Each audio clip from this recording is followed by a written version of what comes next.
Hello friends, you are welcome in Million Concepts of English। आज हम पढ़ेंगे TGT English practice set 23।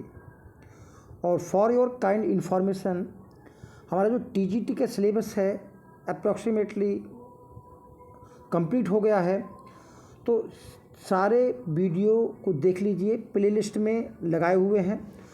और यदि आप उन सारों को देख करके कंप्लीट नोट्स बना लेते हैं तो जो आपका लिटरेरी पोर्शन है वो 100% कंप्लीट हो जाएगा और आप श्योर सिलेक्शन पाएंगे। जो कुछ बचा है वो हिस्ट्री ऑफ इंग्लिश लिटरेचर बचा है, जिसमें हम आपका रीस्टोरेशन पीरियड की हिस्ट्री पढ़ चुके हैं। चलिए प्रैक्टिस सेट शुरू करते हैं। और इस प्रैक्टिस सेट में 80 क्वेश्चंस हैं। तो पहले गाल्सवर्दी के जो कुछ प्लेज में जो प्रॉब्लम्स दर्शाई गई है, तो उसमें कुछ प्ले हमने यहाँ पर ले लिए हैं। तो शुरू के क्वेश्चन जो है आपको एक जैसे लगेंगे, क्योंकि इनमें 6 प्ले की हमने प्रॉब्लम्स को बताया है। और शेष प्रश्न जो है एक एक जो है सेलेक्टेड प्रश्न है, देखते रहें। Problem play a type of drama that develop in 19th century to deal with controversial social issues in a realistic manner। तो 19th century में डेवलप होते हैं प्रॉब्लम प्ले, जो कि सोशल इशू को रियलिस्टिक मैनर में दर्शाते हैं, so that to expose social ill and to stimulate thought and discussion on the part of the audience. तो ये प्रॉब्लम प्ले की डेफिनेशन है। You have to told in the play Silver Box, Galsworthy has dealt with the problem of. Silver play में Galsworthy किस problem की बात करते हैं? तो क्या इसमें conflict between capital and labour है, डिस्क्रिमिनेशन ऑफ लॉ है, conflict between aristocracy and uncultured society है, या caste of feeling, conflict of caste feeling and prejudice feeling? तो देखिए इसमें डिस्क्रिमिनेशन ऑफ लॉ है, यानी कि कानून का अलग अलग प्रयोग, भेदभाव। क्योंकि एक अमीर लड़का है वो पर्स चुराता है और गरीब व्यक्ति सिगरेट बॉक्स चुराता है, और एक को सज़ा होती है एक को सज़ा नहीं होती। तो इसका ऑप्शन आपका बी हो गया। आपको बताना जस्टिस में Galsworthy has dealt with the problem of. Justice में कौन सी प्रॉब्लम है? तो जस्टिस में आपने फाल्डर और रथनीवेल के बारे में पढ़ाई है। तो ये conflict between capital and labour है, या सटायर है ये on the English system of law पर, या conflict between aristocracy and uncultured society पर, या conflict of caste and prejudice feeling? तो ये आपके जो इंग्लिश लीगल सिस्टम है, जो लॉ सिस्टम है, उस पर सटायर है एक प्रकार का। थर्ड क्वेश्चन है, आपको बताना है in the play Strife Galsworthy ने कौन से प्रॉब्लम को हाईलाइट किया है? Conflict between capital and labour है, या satire on English law system है, या conflict between aristocracy and uncultured society है, या conflict of caste and prejudice feeling? तो आप जानते हैं कि स्ट्राइप में लेबर और दूसरी तरफ जो मालिक है उनके बीच डिस्प्यूट है। तो इसका ऑप्शन ए होगा। क्वेश्चन नंबर 4 है, प्ले है आपका पिजन। तो इस पिजन में गाल्सवर्दी कौन सी प्रॉब्लम को दर्शाते हैं? तो evil of shelter homes, satire on English system of law, conflict between aristocracy and uncultured society, या कास्ट और प्रेजुडिस की फीलिंग पर कॉन्फ्लिक्ट है? तो इस प्ले में जो शेल्टर होम्स में जो प्रॉब्लम्स हैं, वहाँ जो लोगों का शोषण होता है उसके बारे में बताया गया है। तो ऑप्शन ए है आपका।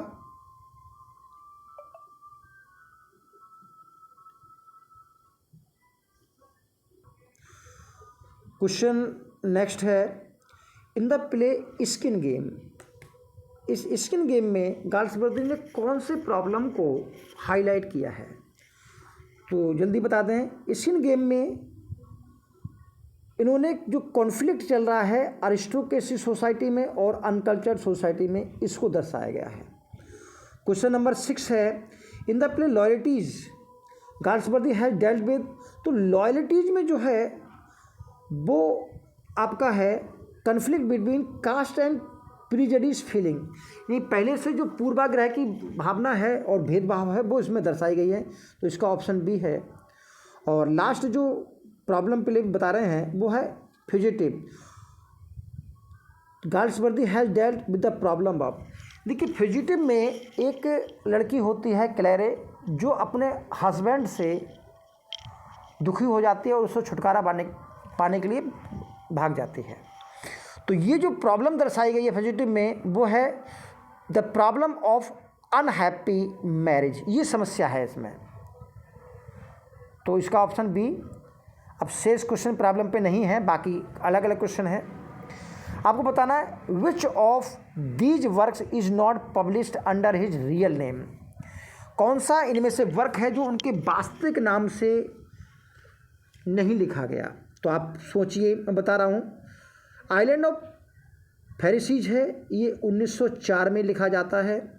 सिल्वर बॉक्स 1906 में लिखा जाता है, और मैन ऑफ प्रॉपर्टी भी 1906 में है, और बिला रूबियन जो है ये आपका 1900 में है।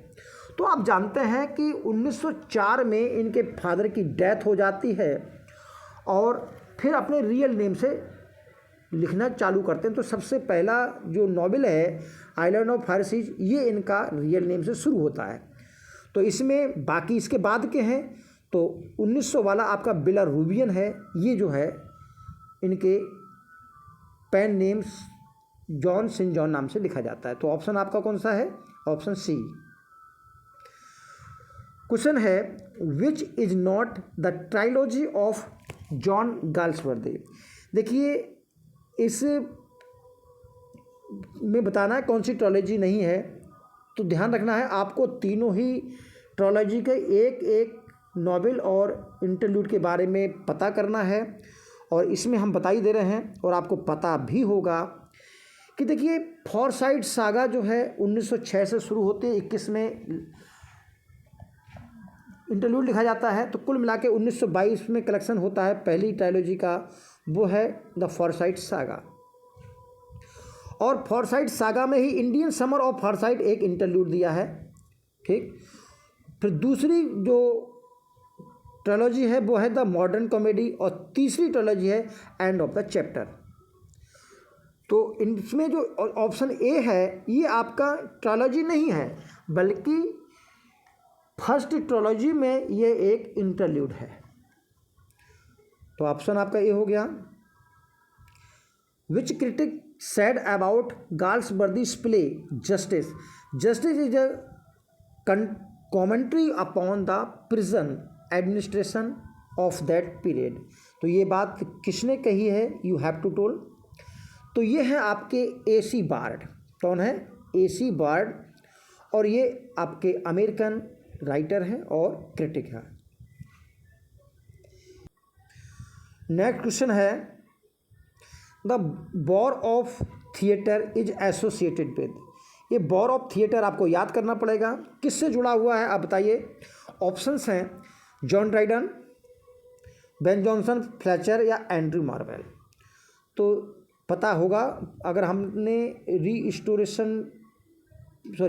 आपने एलिजाबेथन एज पढ़ा है, तो उसमें बेन जॉनसन के बारे में हमने बताया कि बेन जॉनसन बॉर ऑफ थिएटर से जुड़े थे।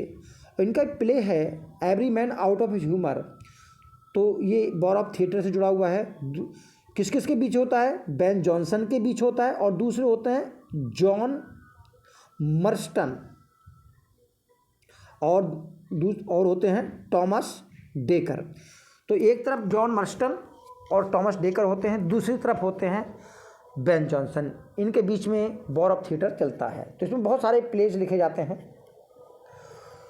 फ्रेज है आपकी पैथेटिक फैलेसी। तो पैथेटिक फैलेसी क्या होती है कि इसमें जो आपके नेचुरल ऑब्जेक्ट होते हैं वो ह्यूमन सॉरो और हैप्पीनेस में पार्टेक करते हैं, और एज ए पर्सोनिफाइड ऑब्जेक्ट की तरह व्यवहार करते हैं। तो किसने इस ऑप्शन को इसको दिया है, इस टर्म को? मिल्टन ने दिया है, कॉलेज ने दिया है, कार्लाइल या जॉन रस्किन? तो आप अच्छी तरह फेमस है, इसको याद करेंगे, ये है आपके जॉन रस्किन। तो आपका डी ऑप्शन है। नेक्स्ट है the figure of speech in which part of something is used to refer the whole or the whole is used for a part is called. देखिए, अंश के लिए पूर्ण और पूर्ण के लिए अंश, ये जो फिगर ऑफ स्पीच होता है, बताइए मेटोनमी, सिनेक्डकी, ऑक्सीमोरन या ट्रांसफर्ड एपिटैप? तो ये है आपका सिनेक्डकी। तो ये ऑप्शन आपका बी है, जिसे हम कह सकते हैं आई हैव 4 हेड या 4 माउथ टू फीड, मेरे पास 4 मुंह है खिलाने के लिए। Find out the figure of speech in the line she broke his car and his heart. कौन सा है? मेटोनमी है, जुगमा है, सिनेक्डकी है या पन है? तो देखिए, ये ब्रोक, उसने कार को भी तोड़ा, और ये ब्रोक जो है हार्ट के लिए भी आया है। तो एक के लिए तो उपयुक्त बैठता है, दूसरे के लिए उपयुक्त नहीं बैठता है। तो एक के लिए उपयुक्त होना और दूसरे के साथ भी जुड़ा होना, ऐसी स्थिति में जुगमा बैठता है। क्या बैठता है? जुगमा। देखिए, उपयुक्त तो कार के लिए है, लेकिन हार्ट तोड़ने के लिए भी यूज कर दिया गया है, तो ऐसी स्थिति में जुगमा होता है। क्वेश्चन आपका 15th है, find out the figure of speech in this line during the journey she lost her necklace and her virginity. तो लॉस्ट में आया है नेकलेस के लिए और लॉस्ट आया है वर्जिनिटी के लिए।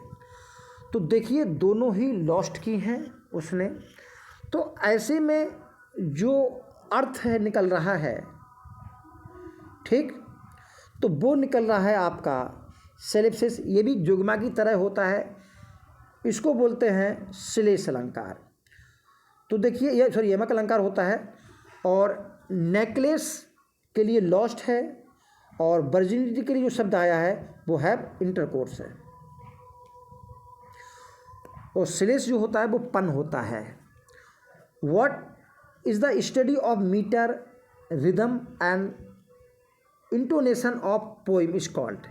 तो ऐसी स्थिति को जिसमें मीटर, रिदम और इंटोनेशन नापा जाता है, तो उसको कहते हैं प्रोसोडी, ठीक है, छंद शास्त्र। और अलेग्री तो जानते हैं, आपका ऑप्शन ए है। अलेग्री रूपक होता है, जिसमें सिंबॉलिक वेब में प्रयोग होता है, और स्केनेशन भी छंदों का होता है। और एसोनेंस जानते हैं, आपका अलिट्रेशन का एक भाग है, जिसमें स्वरों का रिपीटेशन होता है। ये वर्ड है, what is the word for a play on words. तो शब्दों का खेल जो होता है वो श्लेष अलंकार में होता है, तो आपका पन होना चाहिए, और आपका ऑप्शन ए है। सिमली में कंपैरिजन होता है डिफरेंट ऑब्जेक्ट में, और कंपैरिजन के शब्द होता है। हैक्यू जापानी पोइम है, और मेटाफोर जानते हैं आप, रूपक होता है। Which of the following writers wrote historical novels. तो हिस्टोरिकल नॉवेल्स इनमें से किसने लिखे? तो आपके ऑप्शन है जेन ऑस्टिन और Charlotte Bronte, sir Walter Scott and Maria Edgeworth, William Wordsworth and Samuel Taylor Coleridge, या मैरी शैली या पी.बी. शैली। तो देखिए, आपने सुना होगा बेवरली नॉवेल्स, और बेवरली नॉवेल्स लिखे थे आपके सर वॉल्टर स्कॉट ने, और बेवरली नॉवेल्स को क्या कहते हैं? Historical novel. तो सर वॉल्टर स्कॉट और मैरिया एजवर्थ का नाम जो है वो हिस्टोरिकल नॉवेल में आता है। इंपॉर्टेंट क्वेश्चन है, आपको बताना है, ये तो लिख दिया सामने दिखाई दे रहा है। Who compiled the dictionary for the first time. तो इसमें डी ऑप्शन है सैमुअल जॉनसन, और 1755 में ये अपनी डिक्शनरी को पब्लिश कराते हैं। नेक्स्ट क्वेश्चन है, when did the first newspaper appear in England. चलिए, इसके पीछे बहुत लंबी चौड़ी कहानी है। देखिए, जब 1688 में आपकी क्रांति होती है, रिवॉल्यूशन होता है। तो उस इंग्लैंड की जो रिवॉल्यूशन है, उस रिवॉल्यूशन में लोग जो है बहुत जागरूक हो जाते हैं और पॉलिटिकली पार्टेक करते हैं और पॉलिटिकली चर्चा करते हैं। तो इस दौरान काफ़ी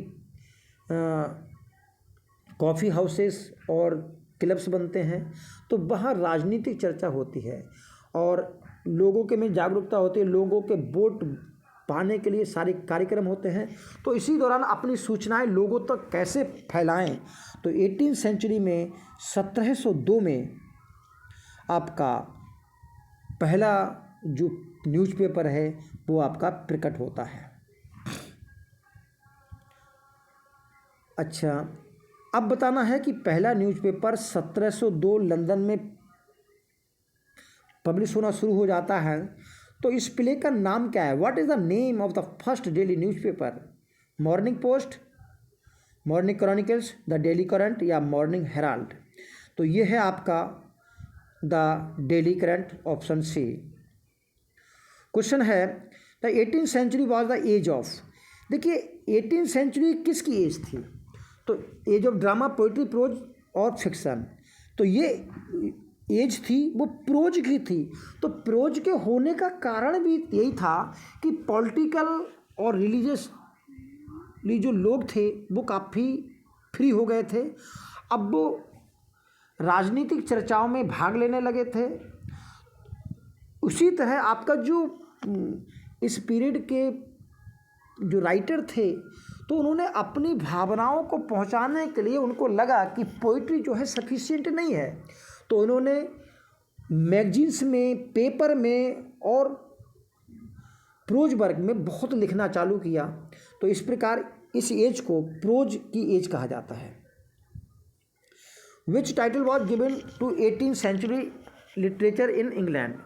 देखिए क्लासिकल एज कहा जाता है क्या इसे, या एगस्टन एज इन लिटरेचर कहा जाता है, या एज ऑफ रीजन कहा जाता है, या इन सभी नामों से जाना जाता है? देखिए क्लासिकल एज इसको कहा जाता है क्योंकि इन्होंने क्लासिकल मॉडल को फॉलो किया था, उसी के अकॉर्डिंग इन्होंने लिखा था।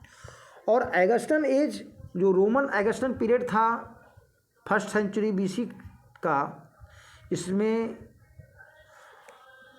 जो राइटर थे उसको इन्होंने फॉलो किया। तो इसके कारण एगस्टन एज भी कहा जाता है और एज ऑफ रीजन भी कहा जाता है इसको। तो ये सभी इसके ऑप्शन हैं। Who is called the father of 18 English novel?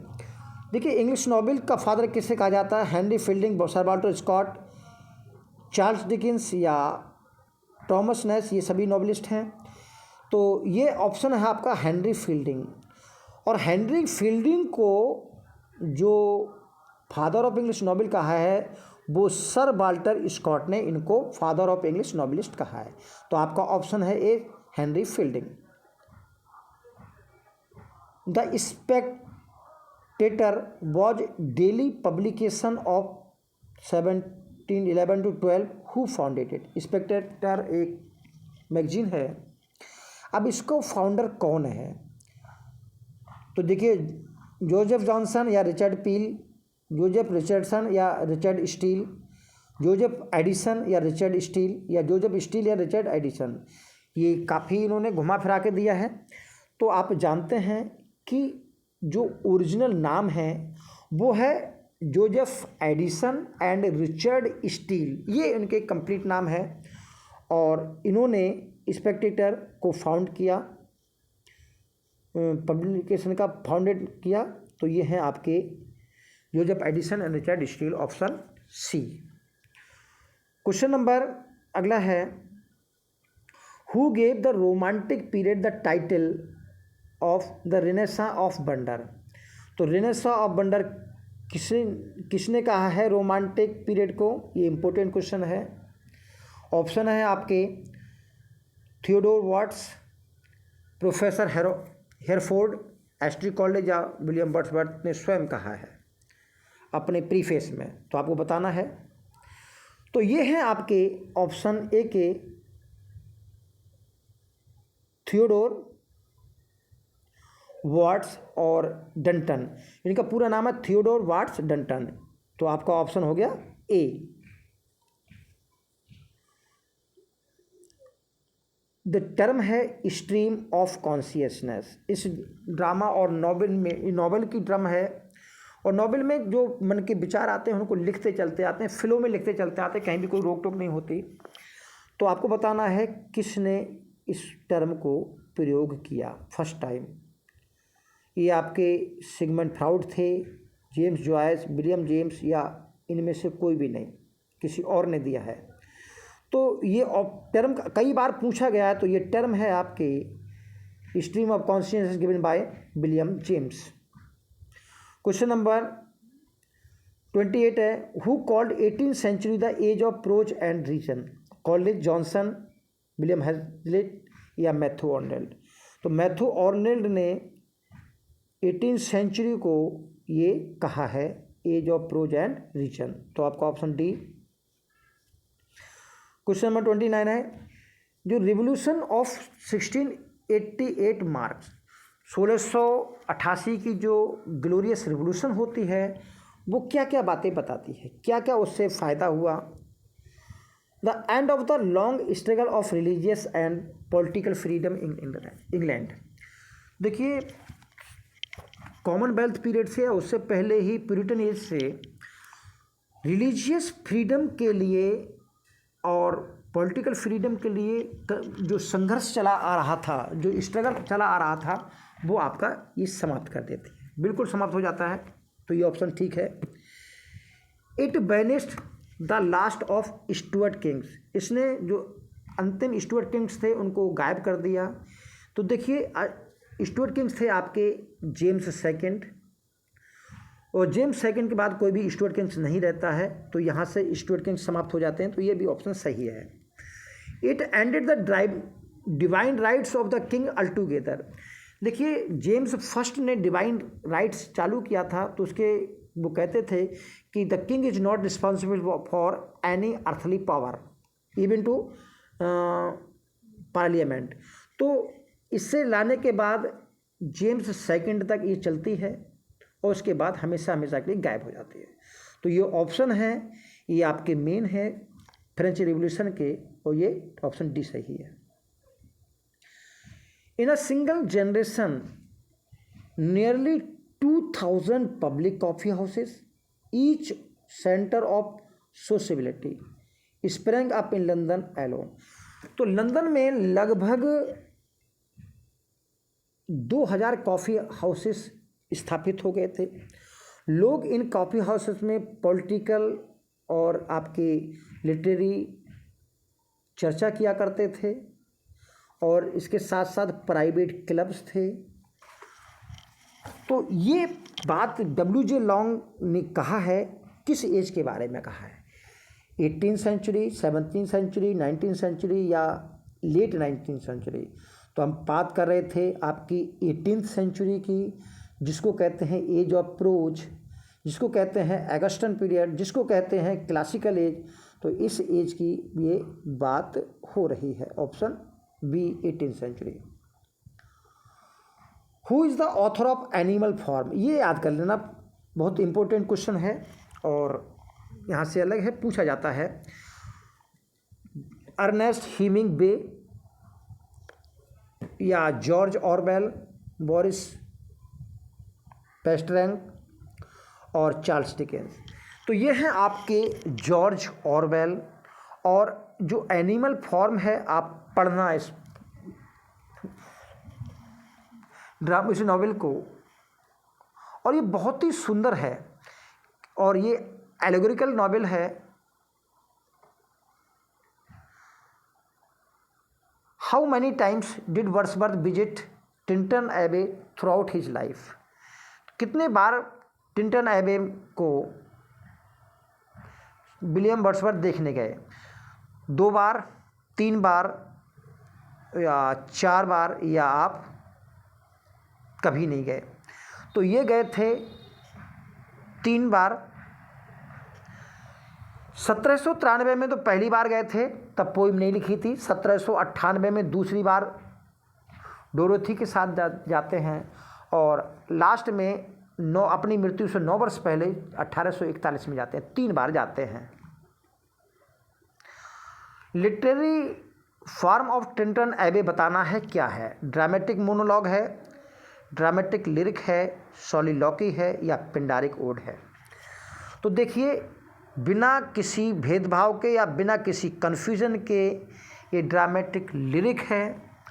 और कुछ लोग ड्रामेटिक मोनोलॉग मानते हैं तो वो ना माने, और एमएच अब्राहम में ड्रामेटिक लिरिक ही इसको कहा गया है और ड्रामेटिक मोनोलॉग नहीं कहा गया है। मेन डिफरेंस बताया गया है कि ड्रामेटिक मोनोलॉग में जो है, जो राइटर होता है वो स्वयं कभी पोइट सम्मिलित नहीं होता, बल्कि कोई थर्ड पर्सन होता है, उसके बारे में बताता है। और ड्रामेटिक लिरिक में आप बात कर रहे हैं टिंटन एबे की, तो इसमें जो स्पीकर है वो स्वयं आपके पोइट विलियम वर्ड्सवर्थ है। ठीक है, ये लाइंस बतानी है किस पोइम से ली गई हैं विलियम वर्ड्सवर्थ की। Great God I would rather be a pagan suckled in creed outward, so might I standing on the pleasant lea have glimpse that would make me less forlorn. तो option आपको पता लग ही गए हैं और उम्मीद कर रहे हैं ऑप्शन सही चुन लिया होगा। पहले इसका अर्थ बताते हैं। यहाँ पर आपका जो सोनेट है वो है the world is too much with us. तो इसमें अंतिम लाइन्स होती हैं, लास्ट लाइन्स होती हैं ये। तो यहाँ बताते हैं कि हे भगवान, आई वुड रादर बी, काश मैं होता, अ पैगन यानी कि मूर्ति पूजक होता, सेटल्ड इन ए क्रीड आउटबर्न, उस धर्म को मानने वाला जो धर्म अब आउटबर्न हो गया, समाप्त हो गया, अब नहीं रहता। So might I standing on this pleasant lea, कि मैं इस प्लीजेंट ली में खड़ा हुआ हूँ, चरागाह में खड़ा हुआ हूँ, तो कम से कम उस धर्म को मानने के कारण वो देवी देवता तो मेरे साथ होते। Have glimpse that would make me less forlorn, तो मैं उन देवी देवताओं को देख पाता, तो कम से कम इस दुनिया में अकेला तो ना पाता। यहाँ पर मैं अकेला हूँ। तो इस पोइम में मैंने पढ़ा भी है, तो ध्यान रखना, बताया गया है कि कैसे जो लोग हैं वो मनी माइंडेड हो गए हैं। ठीक है, और वो अकेला प्रकृति पूजक है, तो इसलिए वो अकेला पड़ गया है। तो ये the world is too much with us की फेमस लाइन्स हैं। ये किस पोइम की हैं? वर्ड्सवर्थ की। प्योर एज नेक्ड हेवन, इतने शुद्ध जैसे साफ आकाश होता है, मजेस्टिक फ्री, शानदार और free, so didst thou travel on the life's common way, फिर भी तुम जिंदगी के कॉमन लोगों, जिंदगी में कॉमन लोगों के साथ, आम लोगों के साथ मूव करते हो। In cheerful godliness and yet the heart the lowliest duties on herself did lay, फिर भी तुम निम्नतम से निम्नतम काम करने को तैयार रहते हो, हालांकि तुम गॉडलीनेस है। तो किस पोइम में ये बात बताई गई है? तो आपने ऑप्शन चुन लिया होगा, तो ऑप्शन की बात ना करें, सीधे टू मिल्टन इसका सोनेट है, उसमें मिल्टन के बारे में कह रहे हैं। और ये लाइन जो है, ये लाइन टीजीटी में आ चुकी हैं और ये इम्पोर्टेंट लाइन है। सोनेट है आपका to Milton, London 1802। I felt myself at once better and happier as I came under their influence, मैंने अच्छा और प्रसन्नता महसूस की जब मैं उनके अंतर्गत आया, उनके प्रभाव में आया।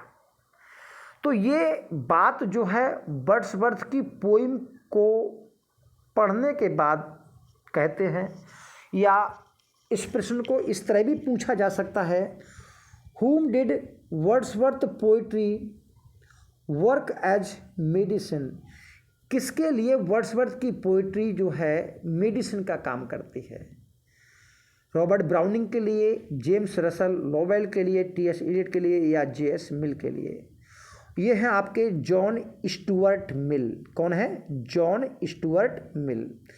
और ये आपके मेंबर ऑफ पार्लियामेंट हैं। तो जब भी कोई प्रॉब्लम होती है उनको पॉलिटिकल, तो वो विलियम वर्ड्सवर्थ की रचनाओं को पढ़ लेते हैं, पोइट्री को पढ़ लेते हैं।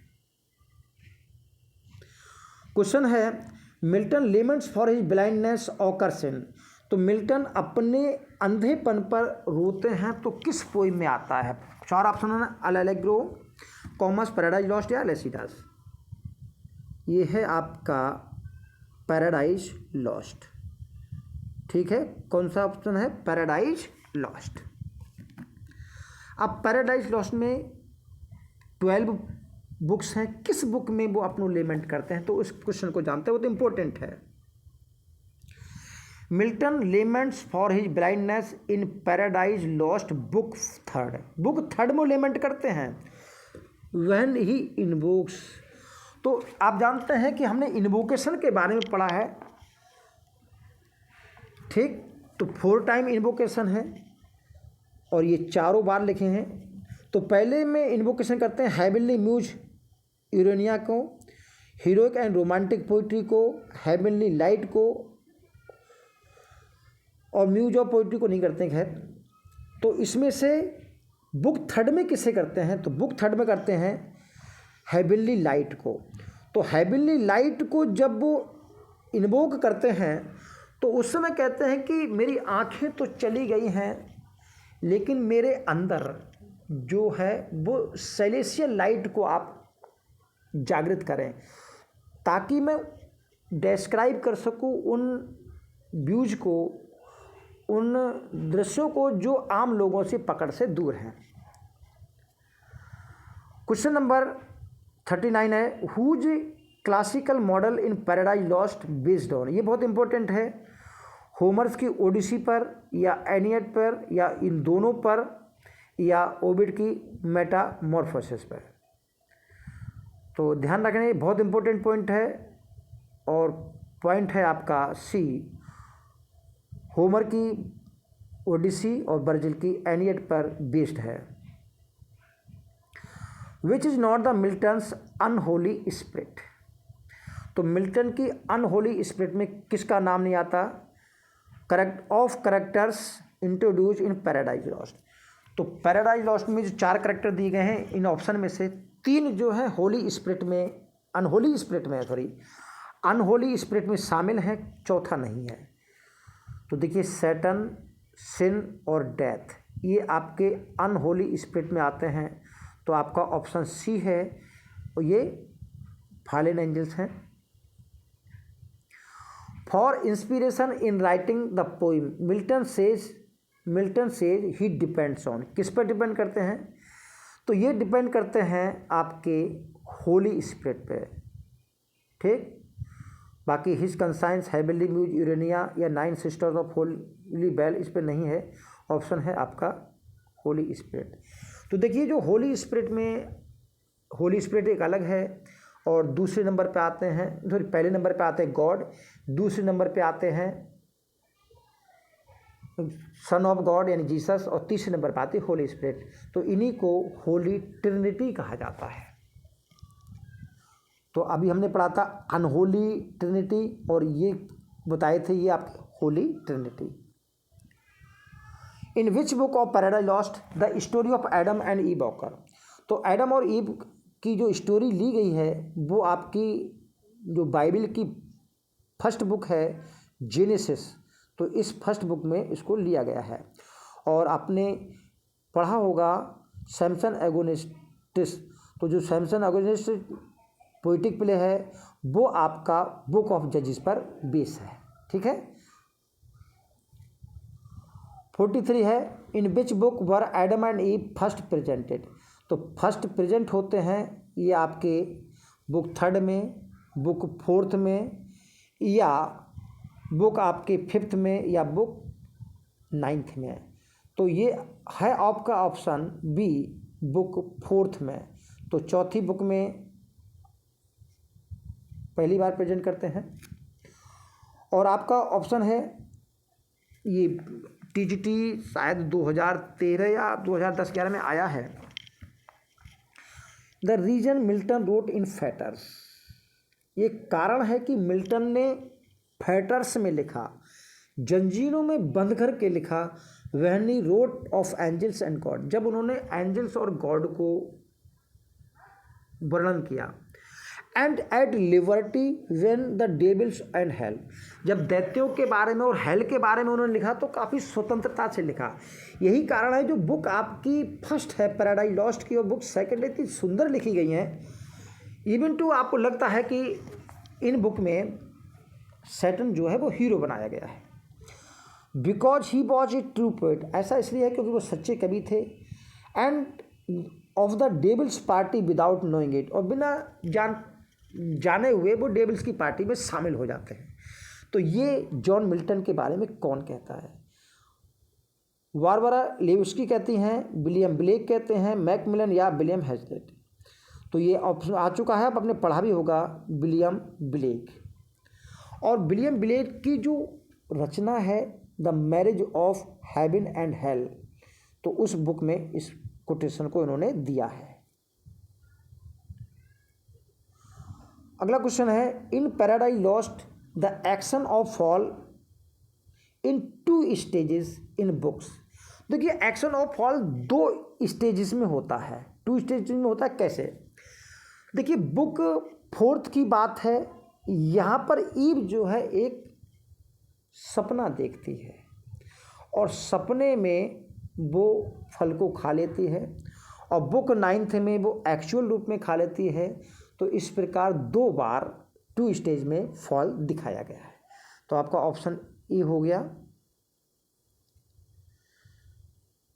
B read Paradise Lost as a task, हम एक टास्क के रूप में कह सकते हैं, रिलीजियस टास्क के रूप में पैराडाइज लॉस्ट को पढ़ते हैं। Nobody ever wished it longer, कोई भी किसी ने इच्छा नहीं की इसको ज़्यादा बड़ा होने की। तो who said this about paradise lost, कौन कहता है? जॉनसन, ड्राइडन, अर्नोल्ड या मैकमिलन। तो ये आपके डॉक्टर जॉनसन हैं जो ये बात कहते हैं। Who describe Milton's paradise Lost, the dream of A Puritan fallen asleep over his Bible. बहुत इंपॉर्टेंट कोटेशन है। तो विलियम एम्पसन कहते हैं, मैकमिलन, लैमर्टियन या डॉक्टर जॉनसन। तो ये बात आपके लैमर्टियन कहते हैं कि एक प्यूरिटन का ड्रीम है जो उसने बाइबल पर सोते हुए लिखा। तो आपका ऑप्शन हो गया C. Milton invoke in the beginning of book heavenly muse Urania, Urania is the muse of, ये भी शायद आ चुका है। तो बुक फर्स्ट में हेवनली म्यूज यूरेनिया को वो आवाहन करते हैं। तो आपका बताना है म्यूज ऑफ ये एपिक पोइट्री है क्योंकि इन्होंने एपिक लिखा, या म्यूज ऑफ एस्ट्रोनॉमी है, या म्यूज ऑफ एंशिएंट ग्रीक है, या जब म्यूज ऑफ मून है। तो ये देवी है एस्ट्रोनॉमी की। तो आपका ऑप्शन बी है the muse of astronomy. Where is heavenly muse localised upon, तो जो हेवनली म्यूज हैं आपकी यूरेनिया वो किस जगह निवास करती हैं? तो आप इनका इन्वोकेशन पढ़ेंगे, जो पहली 26 लाइन्स हैं तो उनको पढ़ेंगे। तो उसमें हेवनली म्यूज और जो यूरेनिया का आया है वो माउंट ओलंपस और माउंट हेलिकॉन पर निवास करती हैं और माउंट ओर पर उपदेश देती हैं। तो आपका ऑप्शन है ए। क्वेश्चन है, what is not Milton's theme in Paradise Lost, to justify the way of God to man, या फॉल ऑफ मैन, या डिसोबीडेंस, या एटर्नल प्रोविडेंस। तो आपको बताना है इसमें कौन सा पैराडाइज लॉस्ट की थीम नहीं है। तो देखिए ये सभी थीम है, केवल फॉल ऑफ मैन नहीं है, क्योंकि fall of man, what is not Milton's theme in Paradise Lost to justify, sorry कौन सी नहीं है? तो इसमें सारी थीम पर तो लिखा है। हाँ, तो आपका ऑप्शन ए होना चाहिए, ये थीम नहीं है। Justify the way of God to man, मेरे हिसाब से चारों ही थीमें हैं ये। अगर थीम नहीं माना जाए तो आपकी ये नहीं है, ये इनका पर्पज है, ये इस उद्देश्य से लिखी गई है। तो फॉल ऑफ मैन, डिसोबीडियंस या आइडोंट, ये तो थीम है ही। और आ जाए तो चारों मान लेना। How many were the followers of Satan in heaven, कितने फॉलोअर थे? तो 1/3 of the total number in of angels in heaven, या 2/3 of the total number of angels in heaven, या हाफ थे, या आप कह नहीं सकते कितने थे। तो ये थे आपके 1/3। देखिए 2/3 ईश्वर की तरफ थे युद्ध में, और 1/3 जो थे वो लूसीफर की तरफ थे। क्वेश्चन है, how many days and night did Saturn with his followers fall from heaven until he landed on the deep lake of hell. तो जब हेवन से उसको सन ऑफ गॉड द्वारा एक होल के थ्रू बाहर फेंक दिया जाता है हेवन से, तो लगभग वो 9 दिन और 9 रात लगातार गिरने के बाद हेवन की लेक में जो है वो गिरता है। तो आपका ऑप्शन इसमें ए है। बहुत इंपॉर्टेंट प्रश्न है, और इसमें बहुत ही सुंदर क्वेश्चन दिए गए हैं आपके पैराडाइज लॉस्ट के। अब आर्केड के बारे में बताइए। Arcades is the masque written by John Milton. This piece served as a base for the Milton's later work. तो ये मिल्टन के बाद के कार्य का बेस बनता है। तो किसके लिए? कॉमस, लेसिडास, या इन पेंसेरसो, या ऑफ रिफॉर्मेशन। तो देखिए ये जो है मास्क और ये आपका कोमस, दोनों मिलाकर के कंप्लीट मास्क बनते हैं। तो ये जो बेस बनता है ये कॉमस का बेस बनता है। Arcades was written to celebrate the character of, किस कैरेक्टर किस सेलिब्रेट के लिए लिखा जाता है? तो Alice Spencer, the countess of dowager of Derby, या John Egerton first earl of Bridgewater, या हेनरी लॉस द म्यूजिशियन, या चार्ल्स ड्यूडेटी। किसको सेलिब्रेट करने के लिए लिखा जाता है?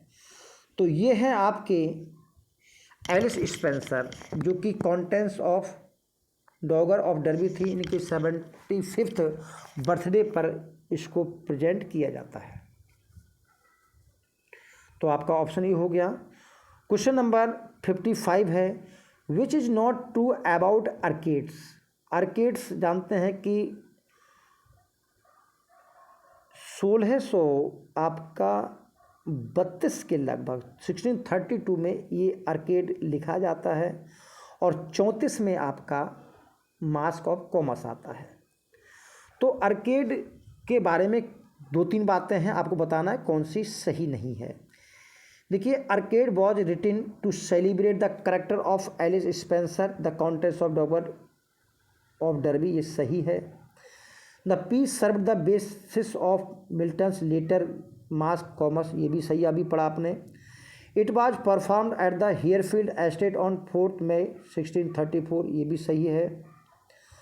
और on 4 May 1634 it was the 75th birthday of Alice Spencer husband Ferdinando Stanley, ये नहीं है भाई। जो 5th अर्ल ऑफ डर्बी ये सब सही है, लेकिन जो 75th बर्थडे था वो एलिस स्पेंसर का सेल्फ था। ठीक है।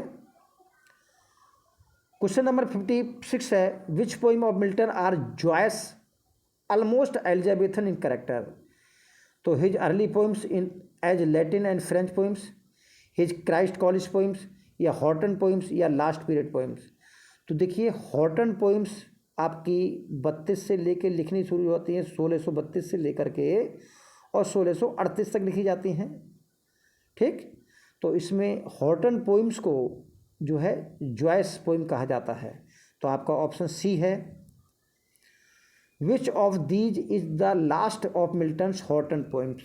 तो मिल्टन के हॉटन पोइम्स जो है 38 तक लिखी जाती हैं, क्योंकि 38 से 37 तक लिखी जाती है, यहीं तक वो हॉटन में रहते हैं, उसके बाद वहाँ से चले जाते हैं। तो कौन सी थी? कॉमस आपकी 32 की है, लेसिडास 37 की है, 1637 की है, इल पेंसरसो ये दोनों जो है ये शायद 32 की हैं। तो ये पोइम जो है आपकी लेसिडास जो है वो लास्ट हॉटन पोइम्स मानी जाती है। तो आपका ऑप्शन बी हो गया। From where the England borrowed the idea of masque. देखिए आइडिया ऑफ मास्क ऐसे पढ़ लीजिए, ये आपका इटली से बोरो किया गया है, ठीक है। ऑप्शन ए है आपका। What is the full title of masque Comus? तो ऑप्शन पढ़ लीजिए।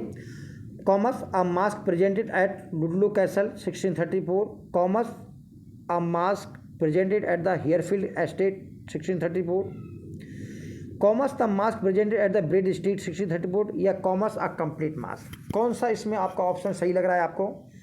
तो देखिए कॉमर्स का जो फुल टाइटल है वो है Comus a masque presented at Ludlow Castle 1634। Option A है आपका।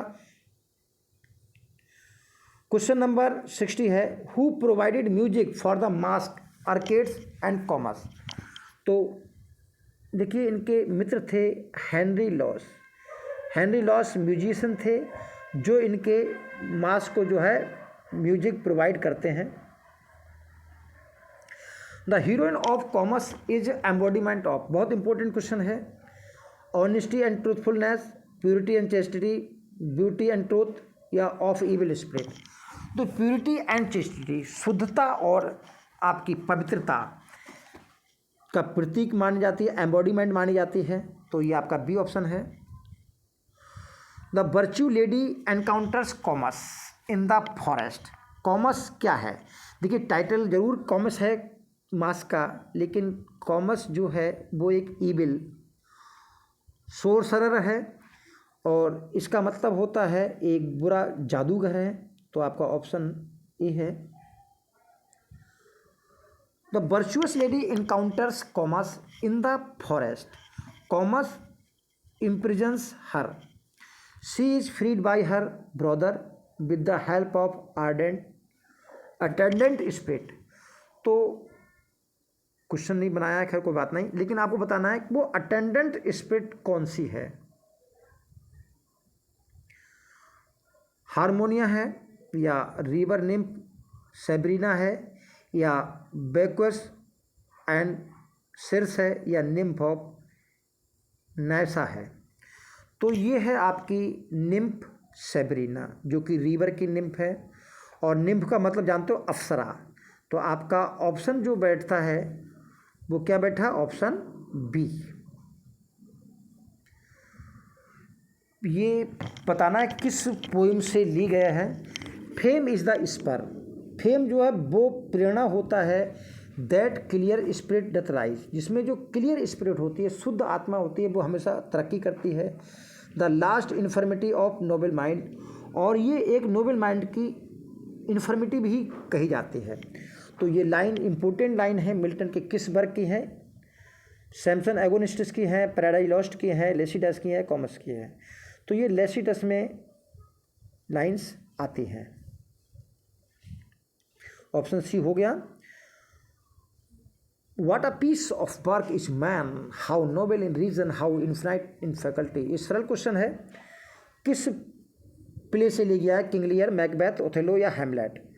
तो हेमलेट में ये जो लाइन बोली जाती हैं ये हेमलेट के द्वारा ही बोली जाती हैं। The gentle Shakespeare, I love the man and do honour his memory on the side of idolatry as much as any, he was indeed honest and of an open and free nature। कौन कहता है ये बातें William Shakespeare के लिए? John Dryden, Ben Jonson, doctor Johnson, या Matthew Arnold? तो देखिए ये जो लाइन है ये बेन जॉनसन कहते हैं, और कब कहते हैं? जब 1592 में रॉबर्ट ग्रीने का एक पंपलेट होता है ग्रोथ बर्थ ऑफ ब्रिटी। तो उस पंपलेट में काफ़ी डेरोगेटरी पंपलेट होता है, तो उससे के विपक्ष में ये विलियम शेक्सपियर के बारे में बेन जॉनसन ये लिखते हैं। Who gave the preface the first four, ये बहुत इंपॉर्टेंट है, आपको पता होगा। विलियम शेक्सपियर के प्ले को जो है प्रीफेस कौन देता है? 1623 में जो फर्स्ट फोलियो होता है जिसमें 36 प्ले पब्लिश होते हैं और पेरिकल्स बच जाता है। तो बेन जॉनसन, हेनरी कॉन्डल या जॉन हेमिंग, फ्लेचर या विलियम शेक्सपियर स्वयं प्रीफेस लिखते हैं। बताइए क्या है? तो ये हैं आपके बेन जॉनसन। फेमस आपका वो है प्रीफेस है, बेन जॉनसन लिखते हैं। तो ये इंपॉर्टेंट प्रश्न है। और हेनरी कॉन्डल और जॉन हेमिंग इसको पब्लिश कराते हैं। My Shakespeare rise I will not lodge thee by Chaucer of Spenser or bid Beaumont lie a little further to make thee a room. तो शेक्सपियर कहते हैं कि चौसर और स्पेंसर की तरह मैं तुमको नहीं रहने दूंगा। वो ब्यूमॉन्ट से कहता है कि अपने पास जो है विलियम शेक्सपियर की जगह बनाइए, उनको शांत एक स्थान दीजिए। तो who compose this for William Shakespeare? कौन लिखता है? कीट्स, जॉनसन न जॉन मिल्टन, बेन जॉनसन या ड्राइडन? तो ये बात भी इसी प्रीफेस से ली गई है, इसी सेम प्रीफेस से। और इसको बेन जॉनसन ही कहते हैं preface to the lyrical ballad, preface to the first folio. The greatest genius that perhaps human nature has yet produced our married-minded Shakespeare। तो यहाँ पर देखिए केवल ये our married-minded Shakespeare इतना ही पूछना जाता है।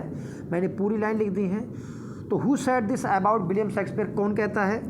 तो ये बात कहते हैं कीट्स, जॉन मिल्टन, कॉलेरिज या ड्राइडन। तो ये बात कहते हैं आपके एस्ट्री कॉलेज। ठीक है, ध्यान रखेंगे, एस्ट्री कॉलेज ये बात कहते हैं आपकी। Our sweetest Shakespeare fancy child warbled his native wood notes wild. हमारे मधुर शेक्सपियर, कल्पना के बच्चे, warbled his native wood notes wild, अपने जो नेटिव वुड नोट्स हैं उनको उन्होंने गाया। तो कौन है विलियम शेक्सपियर के बारे में ये बात कहने वाले? जॉनसन, मिल्टन, ड्राइडन या अर्नोल्ड? तो मेरे हिसाब से ये बात मिल्टन कहते हैं। और मिल्टन की जो पोइम है एल एलिग्रो, इस पोइम में ये बात कही गई है। क्वेश्चन नंबर 71 है, which period is known as the lost year of William Shakespeare's life? 1580 से लेकर 1590 तक, 85 से लेकर 92 तक, 90 से लेकर 92 तक या 92 से लेकर 94 तक। तो लॉस्ट ईयर जो कहलाते हैं वो 1585 से लेकर 1592 तक कहलाते हैं। कारण क्या है?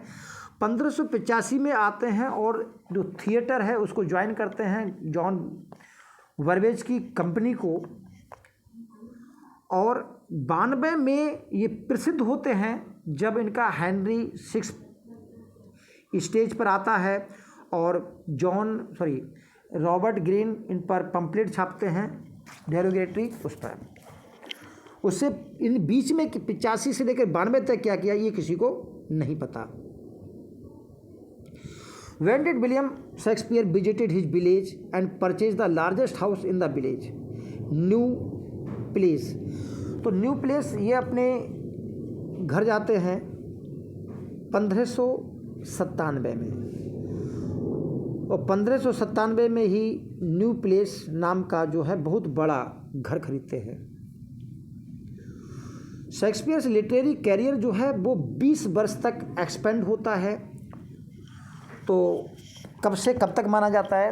ध्यान रखिए, इन्होंने फ्री हैंड टू राइटिंग की थी, तो वो आपका 1591 से लेके 1611 तक का जो 20 ईयर्स का जो पीरियड है ये आपका माना जाता है। अगला है, which are the Shakespeare's first printed work?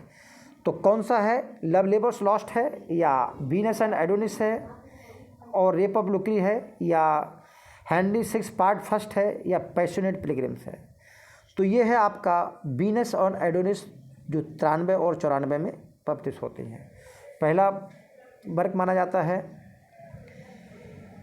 Shakespeare first printed work were two long poems, Venus and Adonis 1593 और रेप ऑफ लुक्रीज 1594 में पब्लिश होती हैं। These two Shakespeare's poem were both dedicated to, किसको डेडिकेट की जाती हैं, किसको समर्पित की जाती हैं? Henry Wriothesley third earl of Southampton, या William Herbert third of earl of Pembroke, या जॉन हेमिंग, या थॉमस थ्रोपे। तो ये हैं आपके ऑप्शन ए वाले, Henry Wriothesley third earl of Southampton. The poem Venus and Adonis is inspired by and based on the story fountain. तो किसकी story पर बेस्ड है? मेटामॉर्फोसिस जो ओविड लैटिन राइटर हैं, या एनियड की वर्जिल है, या आर्स पोएटिका ऑफ होरेस है, या ओडिसी बाई होमर, किस रचना पर बेस्ड है? तो ये हैं आपके मेटामॉर्फोसिस रचना पर बेस्ड है, जो कि आपके 43 BC के जो रोमन राइटर हैं Ovid. Which poem was published as a part of 69 quarto of Shakespeare sonnet published by Thomas Thorpe. तो थॉमस थ्रोपे सोनेट पब्लिश कराते हैं 1609 में। उसमें विलियम शेक्सपियर की एक पोइम भी पब्लिश होती है, आपको उस पोइम का नाम बताना है। तो पहली सरल तो बात तो यही है कि वीनस और एडेंस और रेप ऑफ लुक्रीज ये तो पहले पब्लिश हो चुकी होते हैं 1593 और 1594 में। आपके पास ऑप्शन बचे दो, पैशनेट पिलग्रिम या लवर्स कंप्लेंट, ये आपको बताना है। तो ये पोइम है आपकी लवर्स कंप्लेंट, जो 1609 में सोनेट के साथ पब्लिश होती है। The poem begins with a prose dedication address directly to the earl of Southampton which begins. तो देखिए, अर्ल ऑफ सदम्पटन को ये डायरेक्टली एड्रेस करते हैं और वो एड्रेस लिखते हैं पोइम के पहले, the love I dedicate to your lordship is without end. तो ये कौन सी पोइम है? वीनस एंड एडोनिस है, रेप ऑफ लुक्री है, या पैशनेट पिलग्रिम है, या लवर्स कंप्लेंट है? डेट सबकी हमने बता दी है, ध्यान रखेंगे। तो ये है आपकी रेप ऑफ लुक्री, रेप ऑफ लुक्री। तो आपका ऑप्शन बी है। इसमें ये डेडिकेटेड जो नोट है वो पब्लिश करते हैं, और जबकि वीनस एंड एडोनिस में कहते हैं first heir of my success कह सकते हैं। In the poem Phoenix and the Turtle, the Phoenix is not a real bird but a part of ancient Greek folklore, और एक जेंट बर्ड है। और अब बताना है कि फीनिक्स तो विशालकाय पक्षी है। What is the turtle? Turtle क्या है? टर्टल डॉव नाम का एक पक्षी है, या सील्ड रेप्टाइल टर्टल जो रेप्टाइल होता है आपका कछुआ वो है, या टर्टल शेप गॉडेस, टर्टल के आकार की कोई देवी है, या कोई ब्यूटीफुल फेयरी है? क्या है आपका ऑप्शन, क्या होना चाहिए? तो ये ऑप्शन है आपका ए, आपकी टर्टल डॉव दूसरी भी चिड़िया ही है।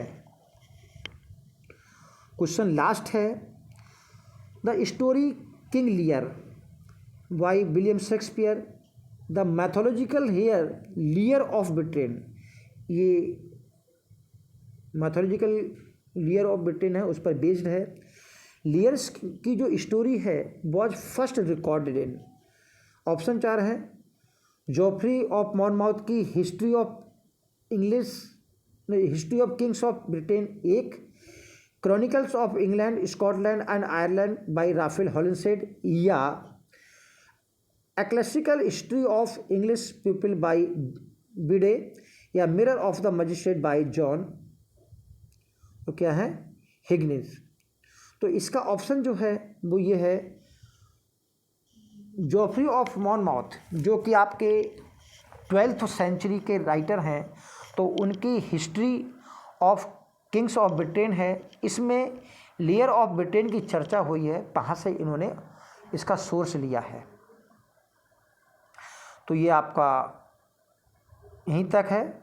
उम्मीद कर रहे हैं पसंद आया होगा। प्लीज़ चैनल को सब्सक्राइब कर लें ताकि और भी आपको मिल सके।